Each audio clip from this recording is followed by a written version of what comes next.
Bombay talkies, Bombay talkies. नमस्कार, स्वागत है आपका बॉम्बे टॉकीज में। समय आ गया है हमारी गपशप का। आप, मैं और एक चाय का कप। क्या बात है बॉम्बे टॉकीज।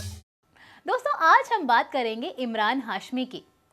इमरान हाशमी, ये नाम सुनते ही हमारे सामने एक छवि उभर कर आती है, पर इस छवि के पीछे है एक बहुत हार्ड वर्किंग और टैलेंटेड एक्टर जिन्होंने अपने काम से ऑडियंसेस का मन मोह लिया।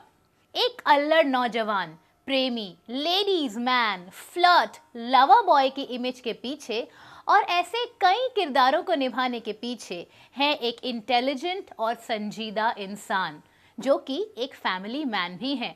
चलिए इमरान की बातचीत शुरू करते हैं उनके बचपन से। इमरान का जन्म मुंबई में हुआ एक मिली जुली संस्कृति के परिवार में, जहां उनके पिता मुस्लिम और मां क्रिश्चियन हैं। उन्होंने मुंबई यूनिवर्सिटी में पढ़ाई की। महज 23 साल की उम्र में फिल्म राज से उन्होंने बतौर असिस्टेंट डायरेक्टर बॉलीवुड में काम करना शुरू किया। वे असिस्ट कर रहे थे विक्रम भट्ट को। इस फिल्म के प्रोड्यूसर थे महेश भट्ट, जो उनके अंकल हैं। अगले ही साल उन्हें फिल्म फुटपाथ करने का मौका मिला और उनके साथ थे बिपाशा बासु, आफ्ताब शिवदसानी और राहुल देव, जो पहले से ही बड़े स्टार्स थे। पर इमरान की परफॉर्मेंस और स्क्रीन प्रेजेंस को बहुत नोटिस किया गया। उन्हें अपने बड़े मौके रिश्तेदार भट्ट कैंप में ही मिले और उन्होंने इन मौकों को अपने टैलेंट और अभिनय से सजाया। भट्ट कैंप में उन्हें पहली बार सफलता मिली फिल्म मर्डर से। मर्डर से इमरान और उनकी को स्टार मल्लिका शेरावत एक झटके में लोगों की नजरों में आ गई।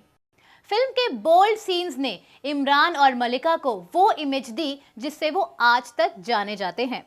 फिल्म का म्यूजिक सुपर हिट रहा और साथ ही फिल्म ने बॉक्स ऑफिस पर बहुत अच्छा बिजनेस किया।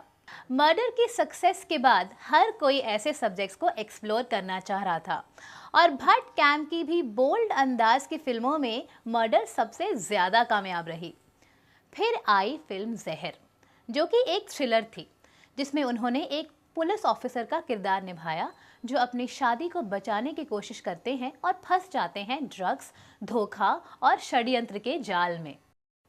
ये film Hollywood film out of time से इंस्पायर्ड थी। उनकी अगली रिलीज रही कलयुग, जो पॉर्न इंडस्ट्री पर बेस्ड थी। ये दोनों ही फिल्में बॉक्स ऑफिस पर एवरेज रहीं। इमरान को अपनी दूसरी हिट फिल्म मिली गैंगस्टर के रूप में साल 2007 में। गैंगस्टर में शाइनी आहूजा और डेब्यूटेंट कंगना रनावत की मुख्य भूमिका में थे, लेकिन इमरान की परफॉर्मेंस को बहुत सराहा गया और प्रभावशाली भी बताया गया। कहा जाता है कि ये फिल्म अबू सलेम और एक्ट्रेस मोनिका बेदी के रिश्तों पर आधारित थी, लेकिन डायरेक्टर अनुराग बासु इस बात से साफ इनकार करते हैं। इमरान का किरदार एक इंडियन डिटेक्टिव का था जो गैंगस्टर की प्रेमिका का इस्तेमाल कर गैंगस्टर तक पहुंचता है। इस परफॉर्मेंस के लिए इमरान को best actor in a negative role का फिल्म फेयर नॉमिनेशन मिला। उनकी अगली releases good boy, bad boy और द ट्रेन बॉक्स ऑफिस पर फ्लॉप रही। क्रिटिक्स का कहना था कि इमरान हाशमी अपने सीरियल किसर के इमेज को लेकर कुछ खास सक्सेस नहीं पा सकेंगे और एज एन एक्टर उनका कुछ बड़ा मुकाम हासिल करना मुश्किल है। दोस्तों, 2008 में आई फिल्म जन्नत ने क्रिटिक्स की बातों को गलत साबित कर दिया।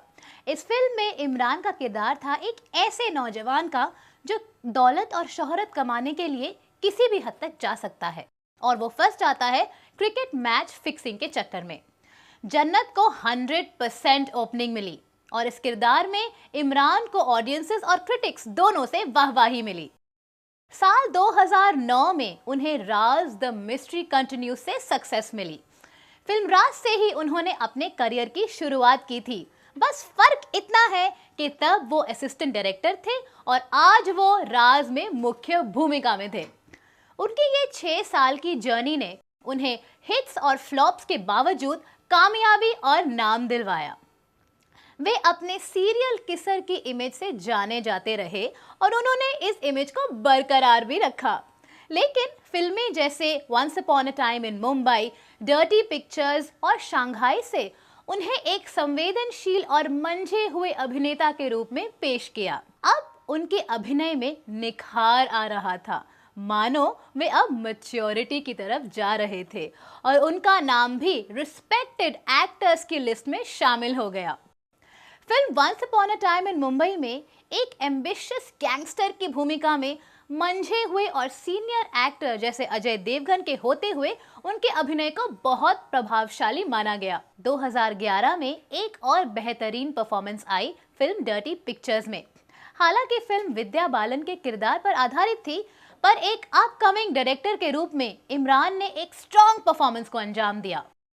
फिल्म शंघाई में एक बिल्कुल अलग किरदार को अंजाम दिया जो उनके अब तक के इमेज से बिल्कुल हटके है। डायरेक्टर दिवाकर बैनर्जी का कहना है कि इमरान ने इस किरदार को बहुत सहजता से निभाया और ये फिल्म भी साल की सबसे बेहतरीन परफॉर्मेंस में से एक हो गई। ब्रांड प्रमोशंस को आजकल एक एक्टर या एक्ट्रेस के सक्सेस का बड़ा हिस्सा माना जाता है। इस दौड़ में भी इमरान पीछे नहीं है। उनके इसी पॉपुलैरिटी के चलते उन्होंने कई ब्रांड प्रमोशंस को अपने नाम किया। वे एक बड़े होम अप्लायंस ब्रांड के ब्रांड एम्बेसडर भी चुने गए। इमरान लगभग 8 सालों में 26 फिल्में कर चुके हैं। चलिए इसी बात पर हो जाए एक गाना। इमरान ने इंडिया ही नहीं बल्कि पाकिस्तान के अवाम को भी अपना फैन बना लिया है। उनके पॉपुलैरिटी को देखते हुए पाकिस्तान में एक ऐसा टेलीविजन सीरियल बनाया गया है जहां इमरान की पॉपुलैरिटी को पूरी तरह दर्शाया जा रहा है। इस प्राइम टाइम सीरियल में पाकिस्तान के नामी गिरामी टेलीविजन एक्टर्स शिरकत कर रहे हैं और इस कहानी की मुख्य किरदार चंदा इमरान को चाहती हैं और उनका पिक्चर बाकायदा अपने दीवार पे लगाए हुए हैं। भाई वाह! मगर मजे की बात तो ये है कि इमरान को इस सीरियल के बारे में कभी बताया ही नहीं गया और उनकी परमिशन भी नहीं ली गई। हमारे देश में एक्टर्स के लिए मंदिर बनते तो सुना था, पर पड़ोसी देश में सीरियल बनना अनोखी बात है। चाहे फिल्मों में उनका इमेज सीरियल किसर का हो, लेकिन रियल लाइफ में वे एक समर्पित पति और पिता भी हैं। 2006 में उन्होंने परवीन शाहानी से शादी कर ली और 2008 में पिता बने। एक इंटरव्यू में उन्होंने कहा था कि उन्होंने अपने लाइफ के पाथ को बहुत अच्छी तरह और साफ बना लिया है कि वे 23 और 26 साल की उम्र में अपना करियर बना लेंगे और 27 साल की उम्र में शादी कर लेंगे, और उन्होंने बिल्कुल वैसा ही किया। उनके कलीग्स और को स्टार्स उनके डिसिप्लिन और प्रोफेशनलिज्म की तारीफ करते नहीं थकते। उम्मीद है आने वाले वक्त में भी हम इमरान को दिलचस्प किरदारों में देखते रहेंगे। सितारों की रोशनी से चकाचौंध रही ये शाम। उम्मीद है आपको मजा आया होगा। मिलेंगे अगले हफ्ते कुछ और बातें और बॉलीवुड गपशप के साथ। तब तक के लिए मुझे इजाजत दीजिए।